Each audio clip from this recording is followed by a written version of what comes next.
world, especially for me, farm boy from Idaho.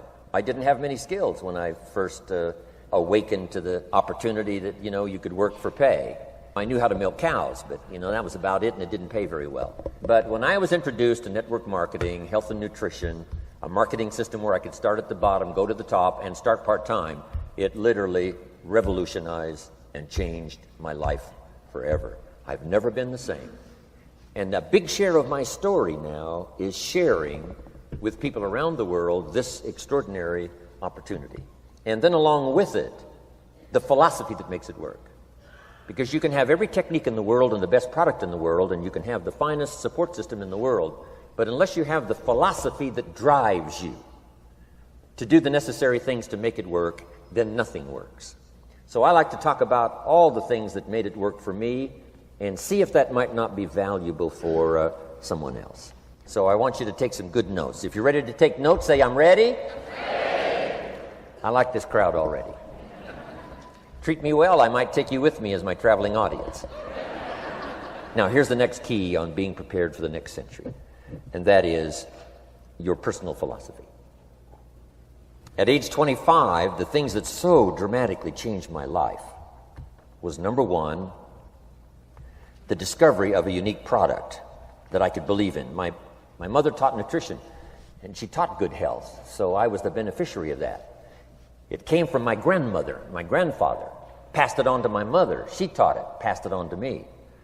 My father never had a major illness, lived to be 93. My mother extended her life, according to the doctor, at least 20 years. She should have died at least 20 years earlier than she did, simply because she stretched out those years by the study of good nutrition. I was an only child, and Mama studied and, mixed up all that stuff back then. She'd say, hey, me and Papa and her, she said, drink this stuff. If it don't kill us, I think it'll help, and we're gagging down this stuff. And Mama taught all of that, but the payoff was so incredible. I passed it on to my two daughters. They've never been ill. They passed it on to their children, my grandchildren. They haven't been ill.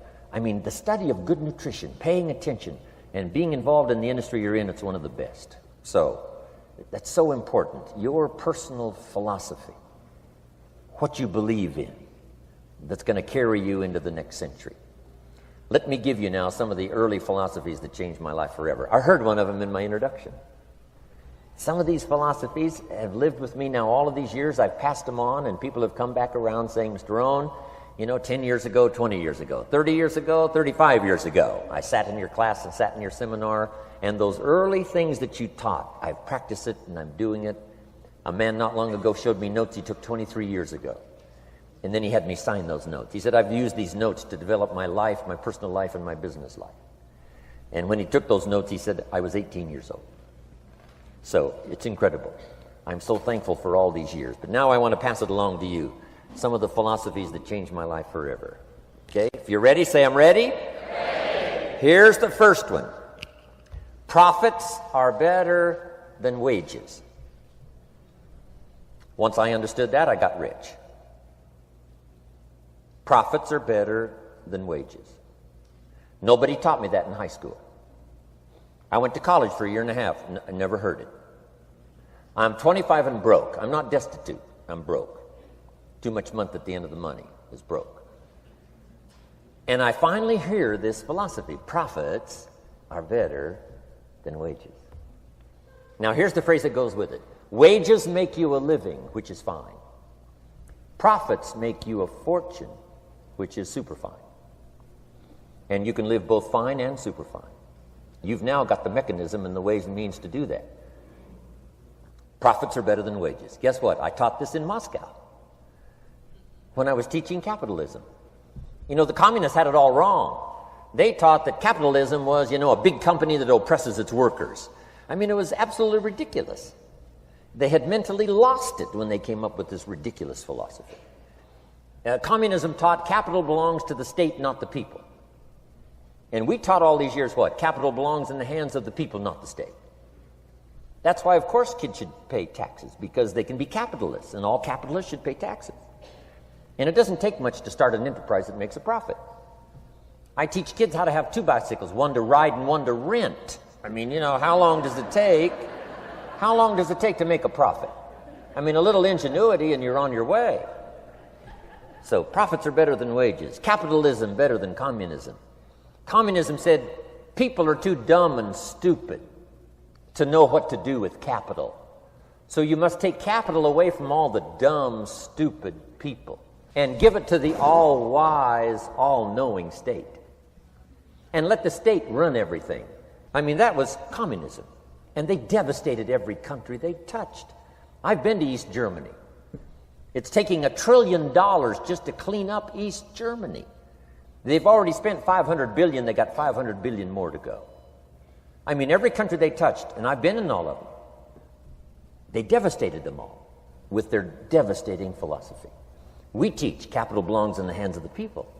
That's where the ingenuity is to bring goods and services to the marketplace. And I'm going to show you later the miracle of capitalism grassroots in America, which you're involved in. But once I understood this now, it was so incredible. Profits are better than wages. Now, when I first was recruited, I'm a distributor for this little product called Abunda Vita. And here's what my mentor said, Mr. Schoaf. He said, Mr. Rohn, you can start this miracle working business part-time. You don't have to go full-time. You can start part-time. And he said, if you'll devote, to start with, let's say 10, 12, 15 hours a week, where you'll start making a profit, here's what you can now say. I'm working full-time on my job and part-time on my fortune. Because profits lead to fortune. I got so excited about that philosophy. I'm working full-time on my job, but now I'm working part-time on my fortune. I found a way not only to make a living, you won't believe this, I found a way to make a fortune. Can you imagine what that's like then to get up in the morning? To go to work on your fortune? Not to go to work to pay the rent, which is okay, but a chance to go to work to make a fortune? And I said, right now I'm working part-time on my fortune and full-time on my job, but it won't be long until I'll be working full-time on my fortune. Can you imagine what life is going to be like? Now, here was my first goal when I started, and that was part-time. I wanted to equal on my profits part-time what I was earning on my full-time job. This is called the magic of part-time. It is so thrilling for people to start working the business part-time, because now you can work on profits, and it doesn't take very long. If you'll really concentrate on those 10, 12, 15 hours a week, it won't be long if you really do it right and learn some of the skills I'm going to talk about. It won't be long until you can be earning as much part-time working on your fortune as you are full-time working on your job. I did that in less than 6 months. Now I've got an incredible invitation. I found a way part-time to work on my fortune, and I'm making as much money at that as I am on my full-time job. Would you like to hear my story? It was incredible. Now, here was my second goal, to make twice as much money part-time working on my fortune as I was working full-time on my job. And I reached that in less than a year. Making twice as much money part-time working on my fortune as I was full-time working on my job. Now I've got an incredible invitation that won't quit. I found a way, through a unique opportunity, to work part-time on my fortune, and I'm now earning twice as much money as I am working full-time on my job. Would you like to hear my story?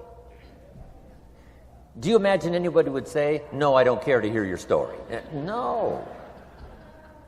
Everybody I said that to said, wow, yes, what are you doing? I said, I'm glad you asked. Let me tell you. Now, when I started making twice as much money part-time as full-time, here's my dilemma. I didn't want to go full-time. And why not go full-time? And the reason was because I didn't want to give up my electrifying story. Right? It was so powerful, nobody could resist the invitation to at least take a look. I didn't want to give it up. And I hung on for I don't know how long until it was, almost insane. And then finally, reluctantly, I gave up my full-time job. But now,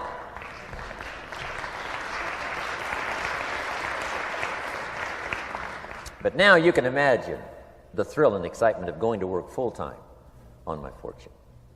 It was incredible. But I want you to jot down the magic of part-time. What does it take to really change a person's lifestyle? Not very much. An extra $1,000 a month, I'm telling you, will drastically change most American families' lifestyle. And that's why part-time is so valuable, because it very quickly changes a person's lifestyle. And here's what the change in lifestyle does. It's a great recruiting tool. One of the greatest recruiting attractions is the money you make part-time. Somebody said, "You've been on 3 vacations this year?" Says, "Yes, I got this little part-time thing going." Says, "What's that?" "You bought 2 new cars, one for you and one for her. How did you do that?" Said, "I got this little part-time thing going." Your kids have got all these new clothes? Yes. All this stuff is happening. What is it? An extra $1,000 a month. See, $1,000 a month full-time, nobody wants to hear your story. $1,000 a month part-time that starts to change your lifestyle, everybody wants to hear your story. So the key is part-time. The magic and the attraction of part-time gives you a classic invitation for somebody to listen to what you're doing that's changing your life. And it's not just necessarily the money that changes your life. It's what you do with the money. It's the change of lifestyle. So part-time helps to change lifestyle, which gives you a classic invitation to look at what you're doing. That's how I started in network marketing, age 25. Wow, these philosophies changed my life. I wish I would have learned them in high school. In high school, if they would have offered Wealth 1, Wealth 2, I'd have taken both classes. I wouldn't have waited until I was 25 and broke. Here's the next one. Philosophy that helped change my life. It's not what happens that determines your life future. It's not what happens that determines your life future. It's what you do about what happens. All of us are in like a little sailboat. And it's not the blowing of the wind that determines your destination. It's the set of the sail. So jot this phrase down. It's one of the best to understand. Kids need to understand it. The same wind blows on us all. The same wind blows on us all. The wind of disaster, the wind of opportunity, the wind of change. The wind when it's upside down, the wind when it's favorable and unfavorable. The same wind blows on us all. The economic wind, the social wind, the political wind. The same wind blows on everybody. The difference in where you arrive in 1 year, 3 years, 5 years, the difference in arrival is not the blowing of the wind, but the set of the sail. And that's what learning is all about, to set a better sail this year than last year. To set a better sail. The first 6 years of my economic life, I wound up broke. Second 6 years, I wound up rich. You say, well, the Democrats must have finally gotten power. No.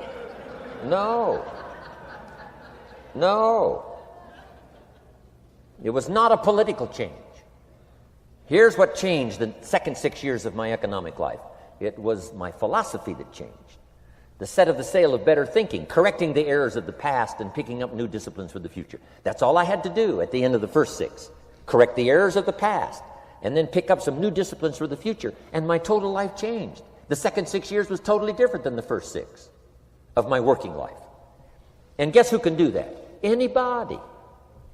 Now, you can keep on the same path for the next couple of years as you have the past 2. But if you wish to, and maybe everything's okay for you and you don't need to, but if you need to make some changes, I'm telling you, you can start doing it today so that the next 2 years will be drastically different than the last 2. And anybody who wishes to do that can. And you can do it between ages 40 and 43. You can do it between ages 13 and 15. You can do it between ages 60 and 62. Any 2 years, any 5 years that you wish to drastically change from the previous 5, you can do it. If you wish to. Now, this isn't written. This is not a law. Here's what it's called, opportunity. But if you don't know you can change, if you don't know you can drastically change your income, change your future, change your health, change your marriage, change everything. If you don't know that, some people then go year after year after year after year not making much change simply because they didn't get to the class. They never read the book. They never went to the seminar. They never made the discovery. They didn't seek for the knowledge of how could I make my life better. And if you just rock along, I'm telling you it's okay. Anybody can live any way they choose, but I'm here to tell all of you that if you wish to, it's possible to make the next 3 years totally different than the last 3. And all you have to do is just a few things. So if you got that one now, it's not the blowing of the wind that determines your income. It's not the blowing of the wind that determines your fortune. It's the set of the sail. And that's why we gathered here today. Maybe I've got some ideas that'll help you with a couple of little things about setting the sail of your thinking that might drastically give you multiplied more benefit the next 3 years than you've gotten in the last 3. So it's not what happens. What happens to everybody. Chevron years ago brought me in to talk to management.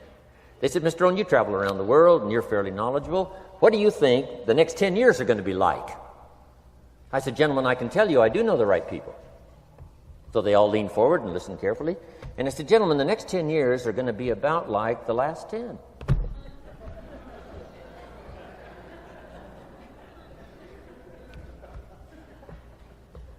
The next season after fall is, well, I promise you that's not going to change. After day comes night. I promise you that's not going to change. Here's how the last 6,000 years reads. If you want to make a note of Jim Rohn's vision of history the last 6,000 years, here's how it reads. Opportunity mixed with difficulty. And if we're around another 6,000 years, it's going to read like that looks like for the next 6,000 years. Opportunity mixed with difficulty. Now, sometimes there seems to be more opportunity than difficulty, and then sometimes there seems to be more difficulty than opportunity, but the mix isn't going to change. After expansion comes recession. But after recession comes expansion. Not to think so, see, is naive. And once you've got just a little of this stuff settled, then you know exactly what to do. You know exactly what to anticipate, so you can be ready. Now, here's the next one, and I heard it in my invitation. Here's what it says. For things to change, you have to change. I was hoping the government would change, and taxes would change, and economics would change, and my boss would change and be more generous. I wished for everything to change, and my teacher said, no, Mr. Rohn, for things to change for you, you have to change. Don't wish it was easier, wish you were better. Once I understood this, this altered the course of my life. Don't wish it was easier. Wish you were better. And here's the big one. Don't wish for less problems. Wish for more skills. You don't need less problems. You simply need more skills. Don't wish for less challenge. Wish for more wisdom. Accept the challenge, because you can't grow without a challenge. You can't get rich without a challenge. You can't fly without gravity. You have to understand the challenge. But that's the key, is to now develop wisdom to overcome the challenge. Don't wish for less challenge, but more wisdom. And then here's one more philosophy that helped change my life forever. You can do the most remarkable things no matter what happens. Humans can do the most remarkable things no matter what happens. Philosophies that changed my life. Here's one of the big philosophies I learned in network marketing. It's called the law of averages. If you do something often enough, a ratio will appear. Key phrase, if you do something often enough, a ratio will appear. It's amazing. It's uncanny. In baseball, we call it batting average. If you talk to 10 people, one says yes. Now the ratio has begun. 1 out of 10. Talk to 10, get 1. Here's something interesting about the law of averages. Once it starts, it tends to continue. This is colossal information. Once a ratio starts, it tends to continue. If you talk to 10 and get 1, sure enough, chances are excellent. If you talk to 10 more, you'll get another one. Talk to 10 more, you'll get another one. Now you can compete. If you can only get 1 out of 10, you can compete, even with somebody that can get 9 out of 10. If you've been here a long time, you can get 9 out of 10. I just joined, I can only get 1 out of 10. If we have a 30-day contest, I will beat you. Say, well, how could you beat me? Here's why. During that 30 days, you talk to 10 and get 9. I talk to 100 and get 10. I beat you. Isn't that clever? This is clever stuff. And I do it for two reasons. I sincerely wish to win. But I do it for another very sincere reason. I wish for you to lose. And that's noble on my part. Here's why it's noble. You learn more by losing than you do by winning. So I wish to give you that experience. Now here's how I do it once I understand the law of averages. When I'm new, I make up in numbers what I lack in skill. I make up in numbers what I lack in skill. Now who can do that? Anybody that's ambitious.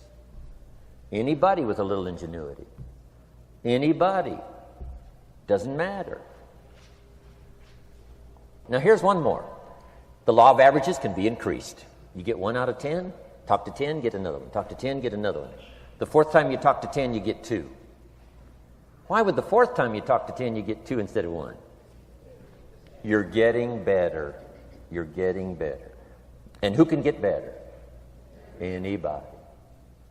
Talk to 10, get 2. Talk to 10, get 2. Finally, talk to 10, get 3. I finally got up to about 3. Now, it takes more than a genius to go past like 3 or 4. But 3 will do. If you bat 300 in baseball, they pay you $4 million a year, which means you're out 7 times out of 10. 7 times out of 10, out. Make $4 million a year. Are you ready for that? So, this works so well now in your business. Just jot the phrase down. You don't have to bat 1,000. You don't have to bat 1,000 to make big money. 1 out of 10 is fine. 2 out of 10 is terrific. 3 out of 10 is fabulous. Some particular incredible genius might get 4 out of 10. But 3 out of 10 is sufficient to make you rich beyond your wildest imagination. This is how I went after my friends, neighbors, and relatives when I first started recruiting. I said, look, I've got a new business, and I'm getting about 3 out of 10 to join. And I don't mind you. Just come to the meeting and be one of the 7.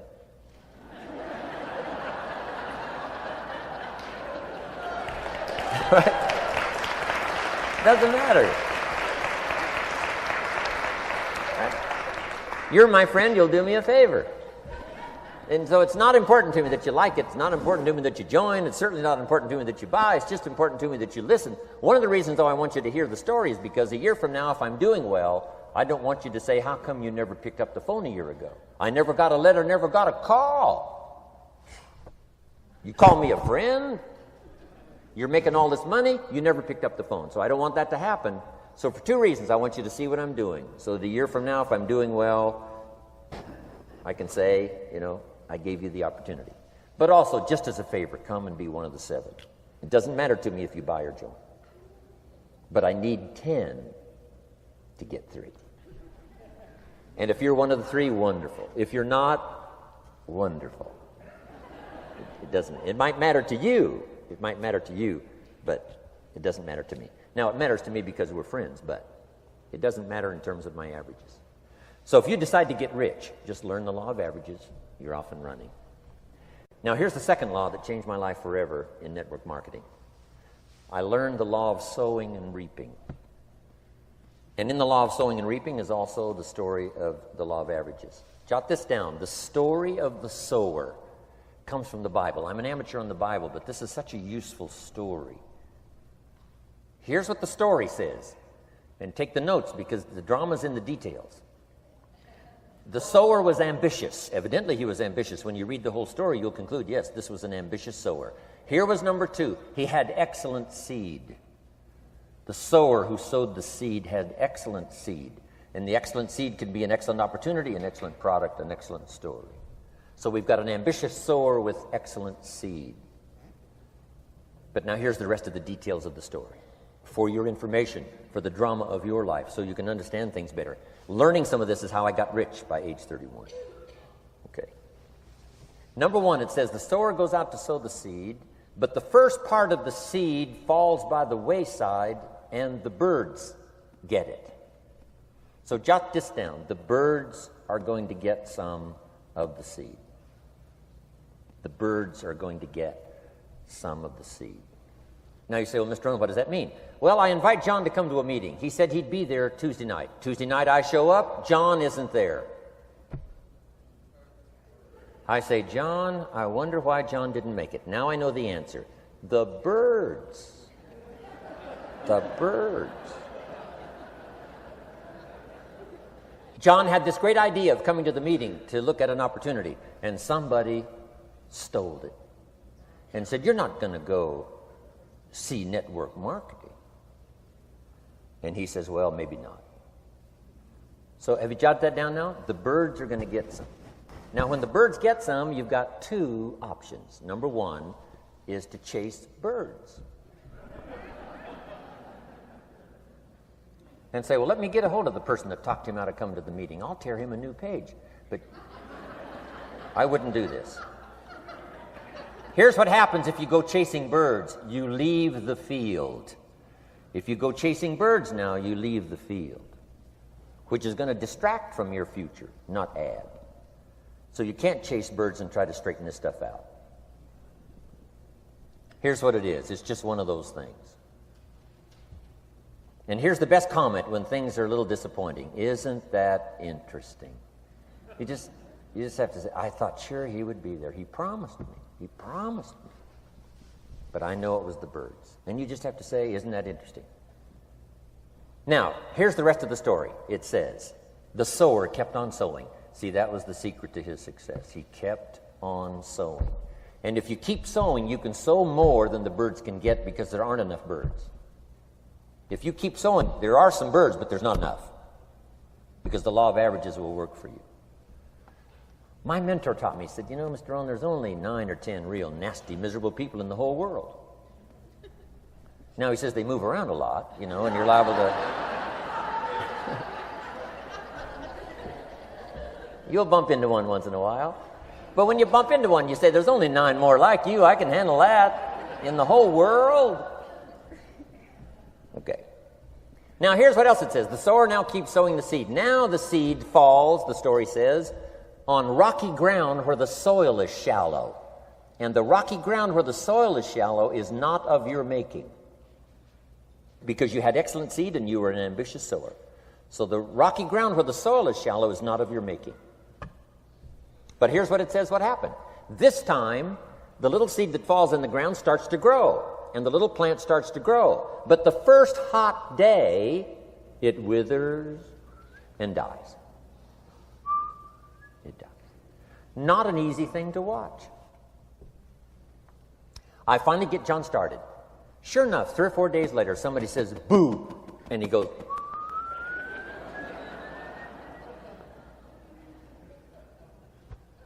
he's gone. Doesn't show up at the second meeting. And I say, I thought sure John would last a week.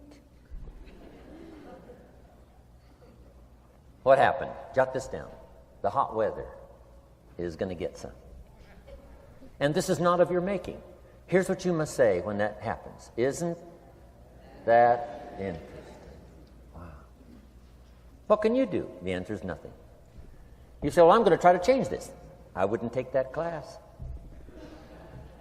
You know, the sun comes up in the east. Somebody says, why is that? I wouldn't spend much time on that. Just let that happen.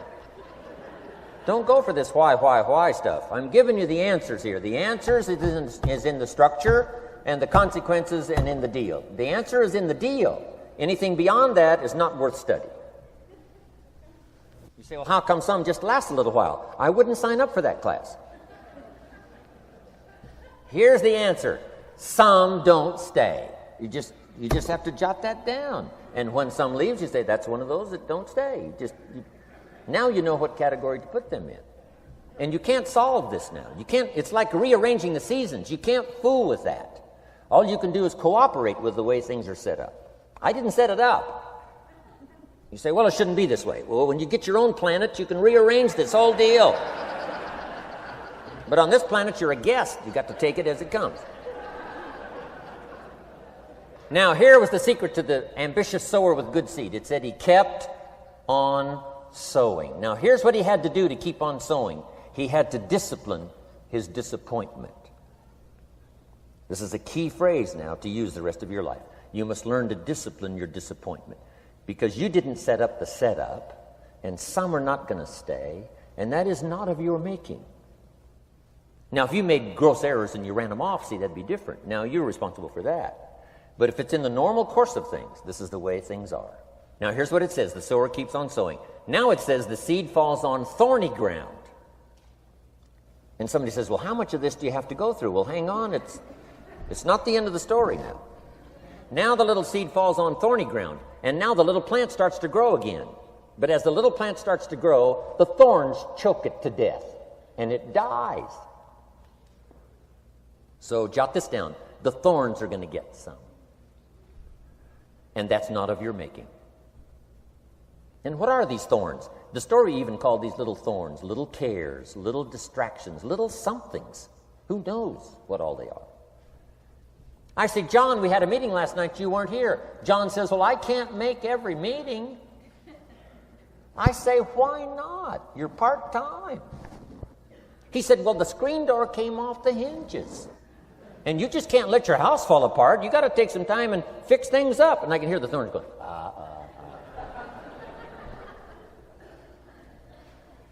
He says some extra trash had piled up in the garage. You can't let mountains of trash take over. You got to keep your trash hauled out. People who let little things cheat them out of big opportunities. People who let little things cheat them out of big opportunities. And you feel almost helpless. What could I do about that? And that's nothing. And you say, well, why is this? I'm asking you not to sign up for that class. Don't sign up for these why is this class.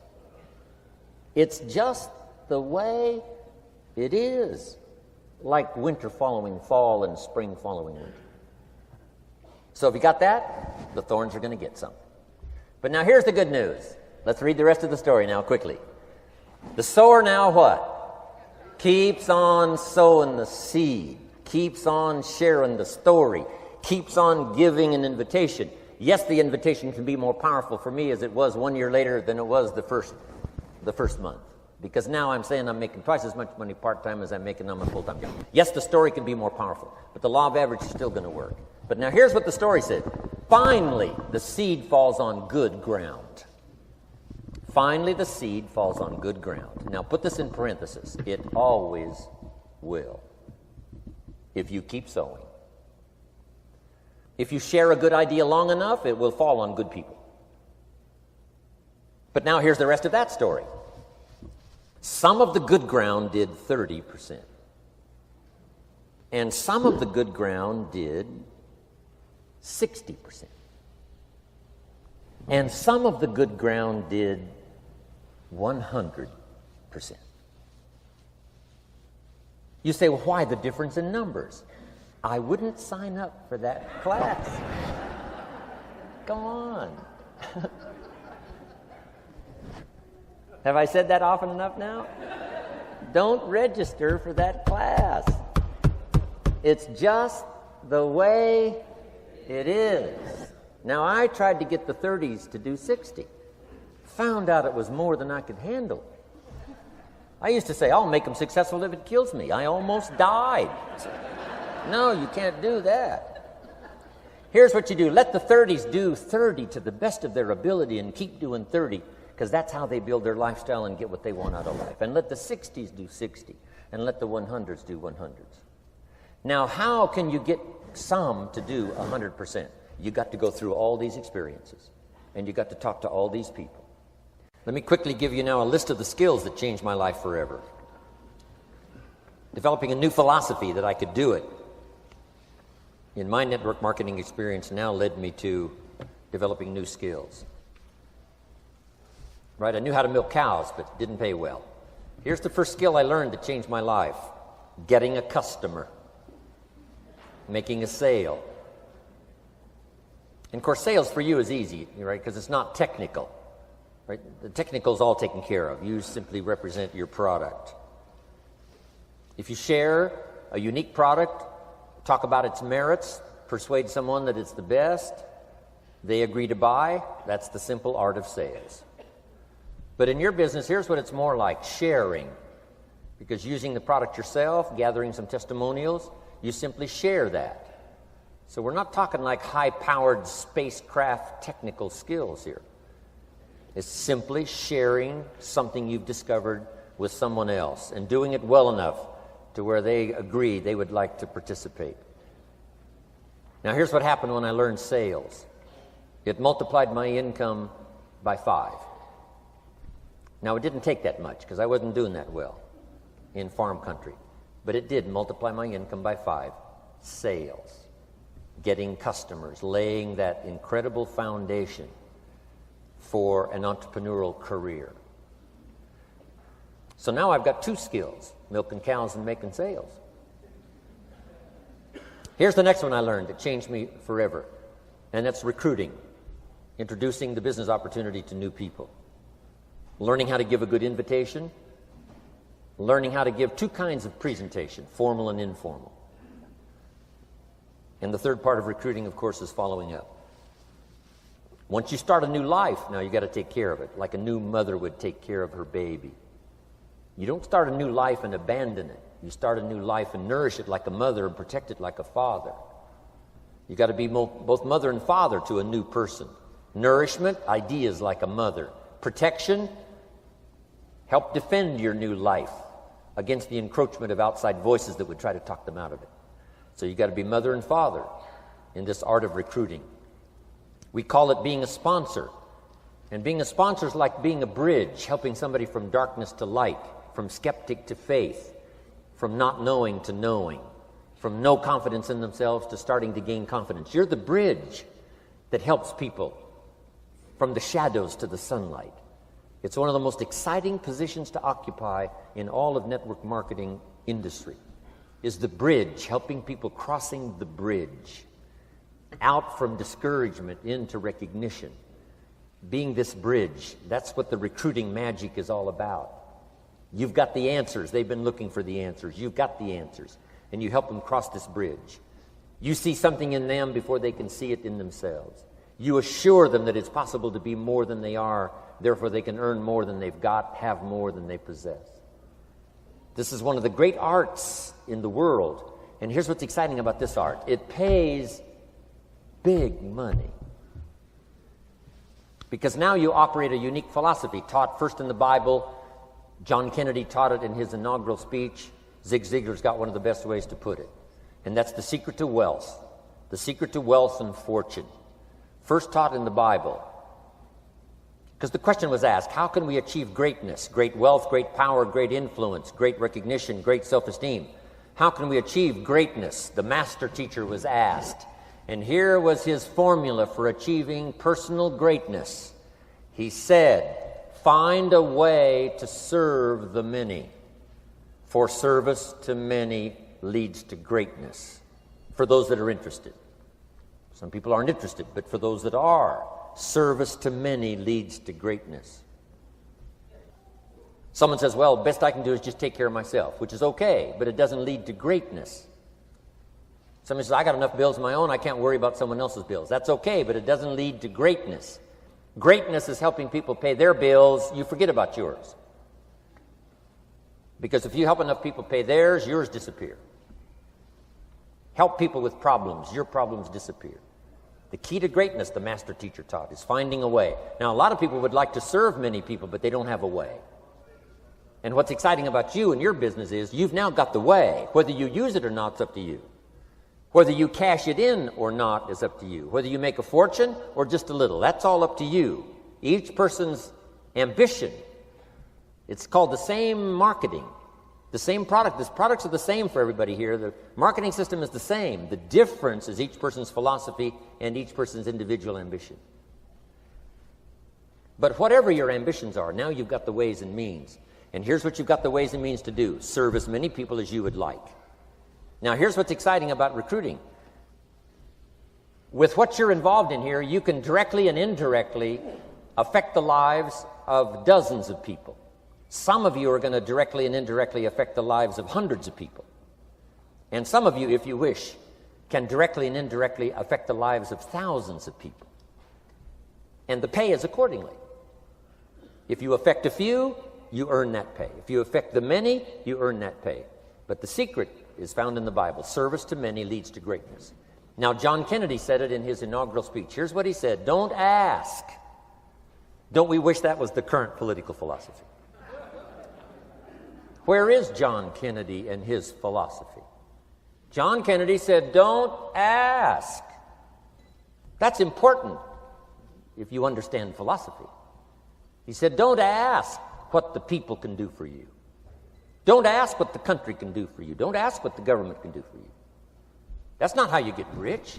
That's not how you have high self-esteem. That's not how you get trophies to put on the mantle above the fireplace, asking what the people can do for you. Don't ask, he said, what the people can do for you, but ask, what could I do for my country? And the country means the people. What could I do for the people? I want trophies. I want recognition. I want high self-esteem. I would even like a chance to make a fortune. John Kennedy says it's easy. Don't ask what the people can do for you, but ask, what could I do for the people? Could I directly and indirectly serve many in my country? And now that you are participating in this program, the answer is yes. Now, Zig probably said it best. Zig's got some great stuff. Zig and I have been good friends for a lot of years. Zig says money isn't everything, but it ranks right up there with oxygen. Yeah, Zig, you're right. Zig says, my dentist told me, Zig, only floss the teeth you want to keep. You know, forget the rest. But here, Zig is famous for this now. This is one of Zig's philosophies, and it goes right along with the other two, the Bible and John Kennedy. Here's what Zig says. If you help enough people get what they want, you can have everything you want. If you help enough people get what they want, you can have everything you want. Now, wanting everything you want, we call that self-interest. But it's okay to have self-interest if you do it in a positive way. By helping enough people get what they want, you can have everything you want. Now, you can accomplish all that by learning this next skill called recruiting. And I learned it, and it made me fortunes. So now I've got 3 skills: milking cows, making sales, and recruiting. Here's the next skill I learned that paid big money: organizing. Once you got a few, get them to work together, see, and that's magic. Getting people to work together is magic. Now, yes, it's challenging, like having several members of your family. Getting them to work together is challenging, but it's magic. Getting husband and wife to work together is challenging, but it's magic when it happens. But everything magic is challenging. Just got to jot that down. Everything magic is challenging. But once you figure out the challenge and go for it, then the magic occurs. Let me tell you how magical people working together is. Let me quote the Bible again. It says, if 2 or 3 agree on a common purpose, nothing is impossible. Just try that on for your mental size. If 2 or 3 agree on a common purpose, nothing's impossible. Everybody's looking for a challenge. Here's what I teach, especially the kids. Here's the best challenge in the world. Let's go do it. Not you go do it. Let's go do it. If 2 or 3 of us decide on a common purpose to do it, nothing's impossible. Incredible. Working together, organizing. Now, when everybody's an independent, now it's a little more challenging. Like having kids, they've each got their own opinions. They've each got their own ambitions and desires. It's challenging. You've got a variety. But that's what makes life, the variety. And it is, in your business, it is challenging, getting people to work together. It's like herding cats. You know, sheep are easy, but you got to try cats, herding cats. But if you can possibly get it done, the power is so immense when you get people to work together. Here's one of the powers of working together: shared testimonials. If I've got somebody new and you're there and I'm there, I give them my testimonial, you give your testimonial. Maybe what tips the scales in getting me a new person is not my testimonial, but my partner's testimonial. Somebody I'm working with, their testimonial got them. Shared testimonials are so powerful. That's why working together is okay, is powerful. Now, working by yourself is okay. All this stuff is okay. Everybody needs to know, though, where are the advantages? And these are some of the advantages. I learned to organize, paid big money. Here's what I next learned to do: promote. Promotion now pays staggering money. Now, the company comes up with what we call major promotions. Here's what you've got to come up with: the smaller promotions. The company comes up with major recognition. You've got to come up with small recognition for your people around you. The top 5. The company's got top 5. You've got your own top 5 in maybe 2 or 3 categories: top 5, top 5, top 5. And those little recognitions, to reach certain levels in the company, you have to take major steps.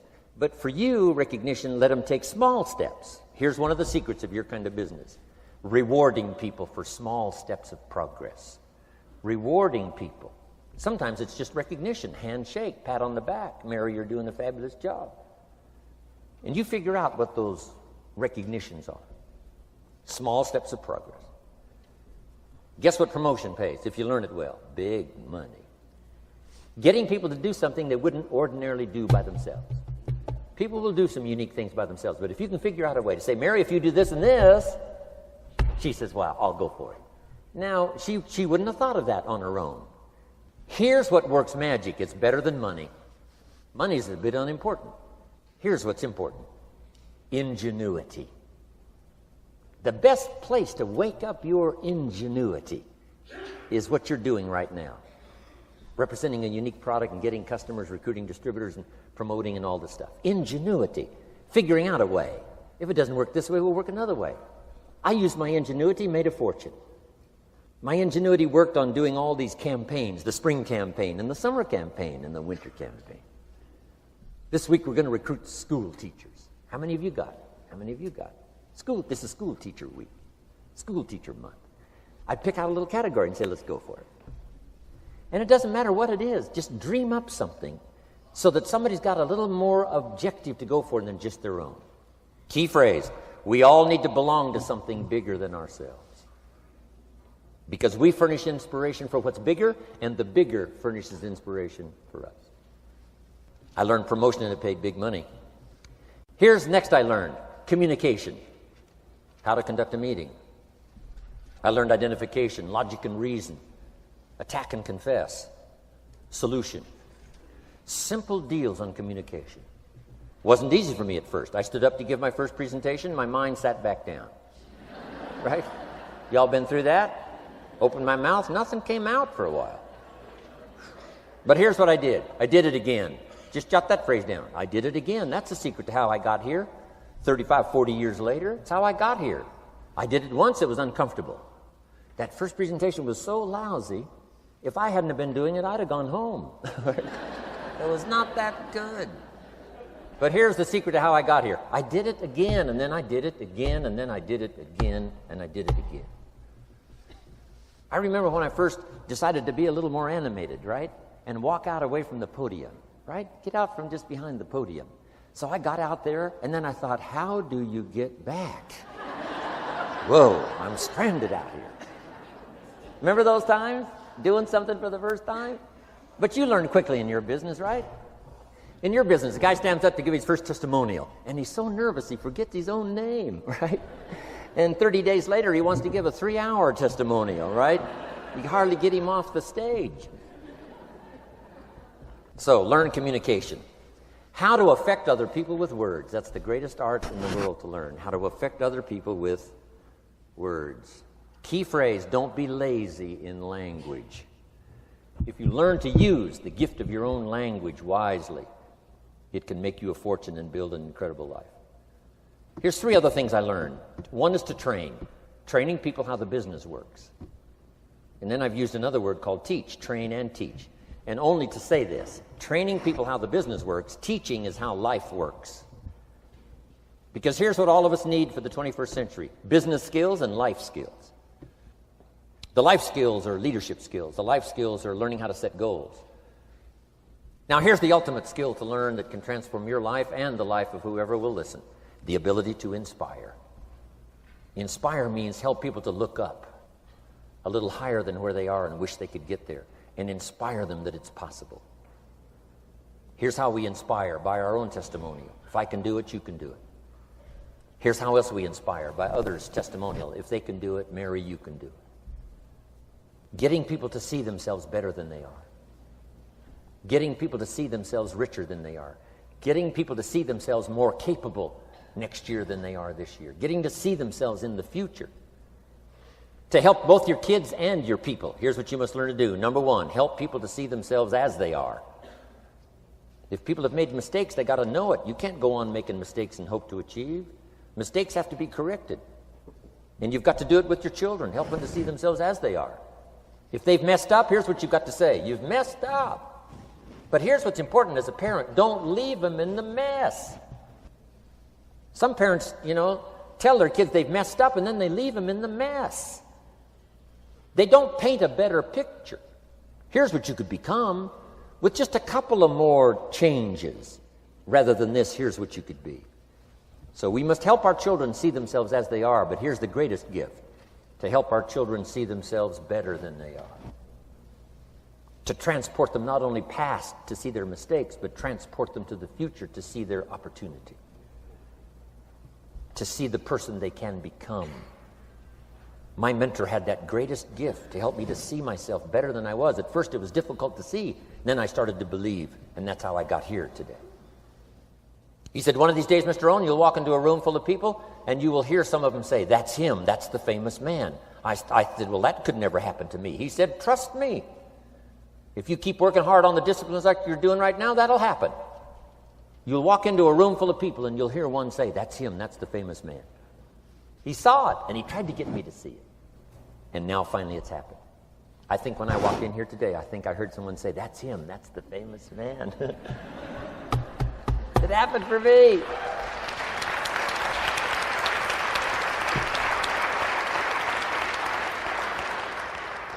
And if it can happen for me, it can happen for you.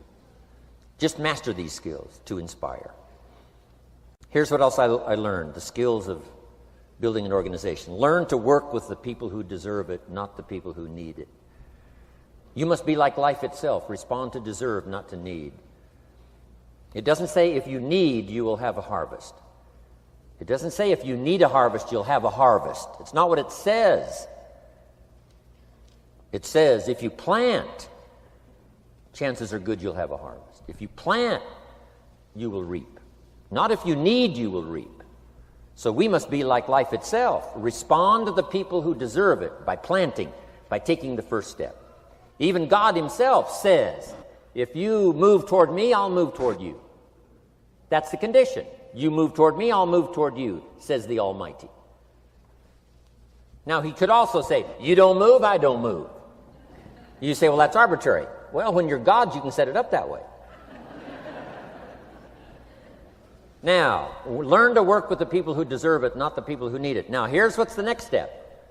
Teach people how to deserve your time. Teach people how to deserve your attention. Teach people how to deserve a phone call. Say, Mary, you just take this one step and I take 2 steps. You take 2 steps, I take 5 steps. You don't step, I don't step. But this isn't hard now. You step, I step. You respond, I respond. You try, I try. You make a call, I back you up. Right?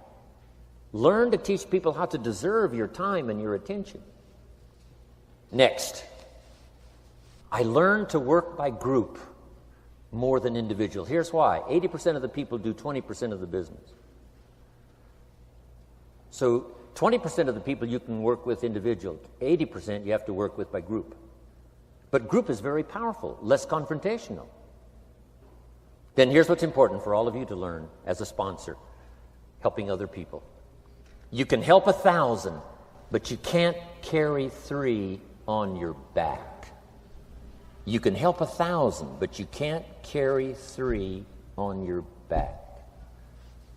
And I'm sure all of you have already gotten that experience, even though you've been here a short time. Some people will try to get on your back. That's where we got that expression, get off.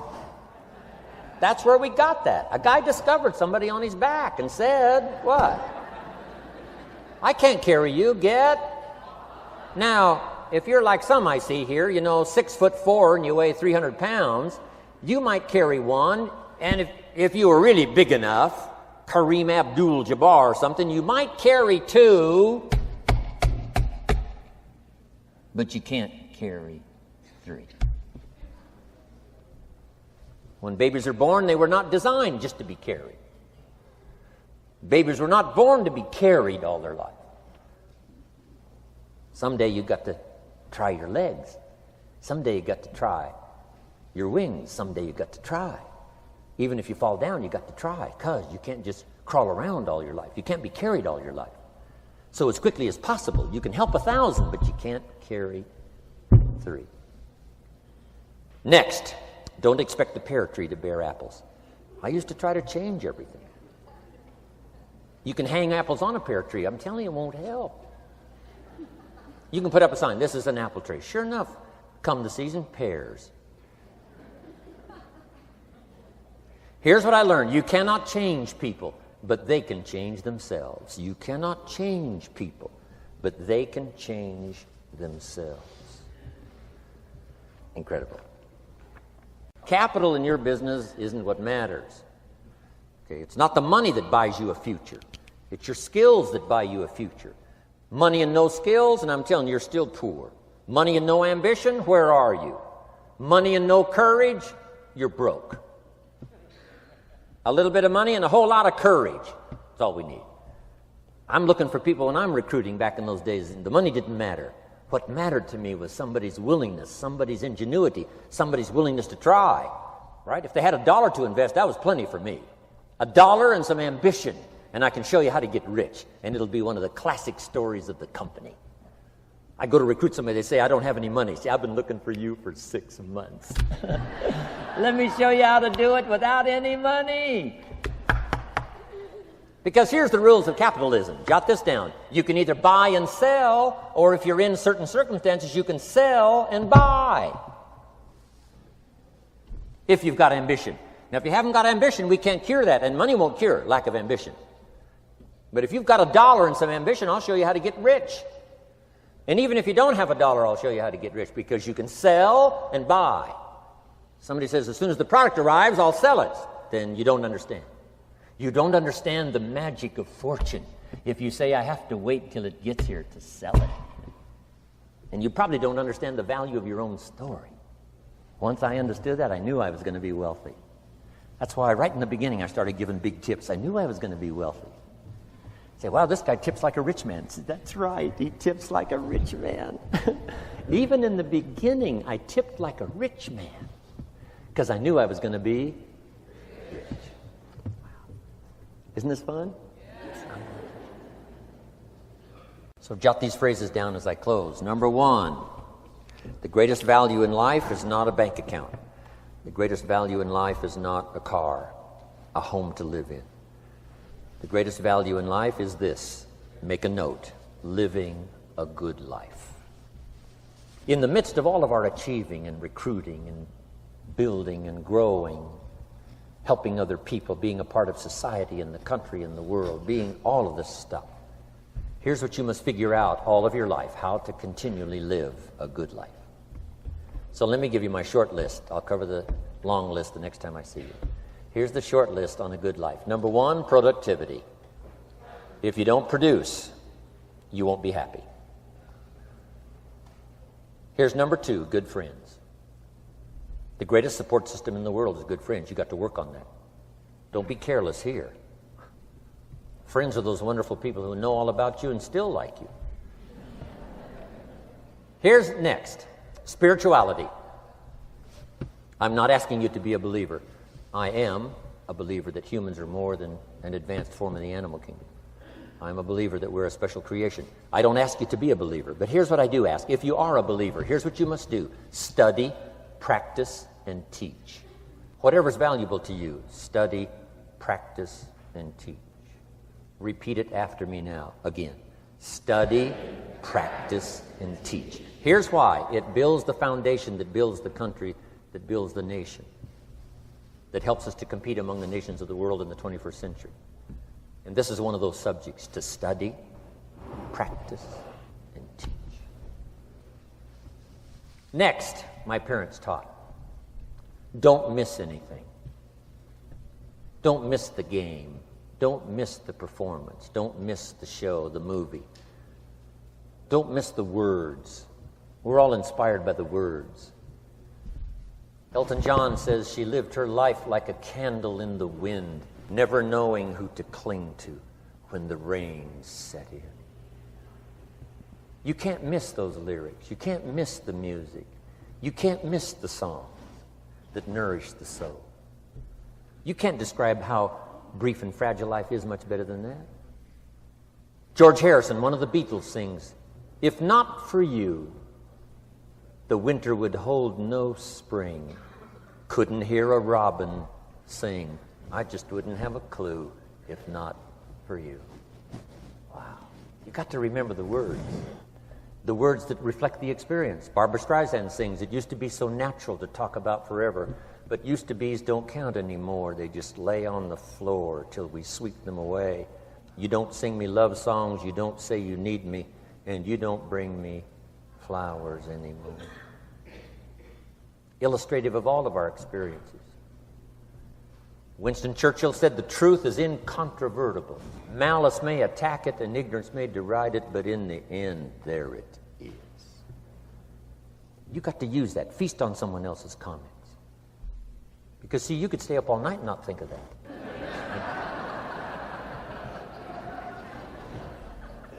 I'm asking you to do your research. I'm asking you, don't miss anything. Don't miss the play. When my father was 93, just before he died, if you would have called him at 10:30, 11 o'clock at night, he wouldn't be home. He's at the rodeo. And he's watching the kids play softball. He's at church. He's watching the concert somewhere. Every night. My parents taught me that. Don't miss anything. Even the little small things, don't miss. The big things, don't miss. Don't miss, don't miss. It's part of living a good life. Here's why. Jot this phrase down. It'll serve you well forever. If you live well, you will earn well. If you live well, it'll show up in the texture of your voice. If you live well, it'll show up in your face. If you live well, it'll show up in the magnetism of your personality. If you live well. So don't miss the nourishment of all the things around you that could help you live a good life. Next is the inner circle. Take care of them, they'll take care of you. Inspire them, they will inspire you. Nothing more valuable than the inner circle. That's where the power to conquer the world comes from, the inner circle. If a father walks out of the house and he can still all day long feel his daughter's kiss on his face, he's a powerful man. Nourishment of the inner circle is so incredible. If a husband walks out of the house and all day long he feels the imprint of his wife's arms around his body, he's invincible. Who can touch him? One person caring for another, the old prophet said, is the greatest. There's many virtues and values, but the greatest is love, one person caring for another. Better to live in a tent with someone you love than to live in a mansion yourself. People caring for people. And especially that inner circle where the power is so magnificent that if you draw from it, if you nourish it, and then it nourishes you. Now, here's my last comment. Ask for God's help. We could all use a little help. But my whole seminar was what you can do. A man took a rock pile, turned it into a fabulous garden. Somebody came and saw it and said, "You know, you and the good Lord have this fabulous garden here." The gardener said, "I understand your point, but you should have seen it a few years ago when God had it all by himself." So we do play a part. So make this the last note now. We have a chance as human beings to participate in the miracle process. We have a chance as human beings to participate in the miracle process. And you can go do that every day as often as you wish. Changing somebody's life. Rescuing somebody from oblivion, building an organization second to none so that your name will appear in many people's testimonial. And that's why I came today. So that by chance, I don't need the money. It's not why I'm here. I take the money, but I don't need the money. But here's why I'm here.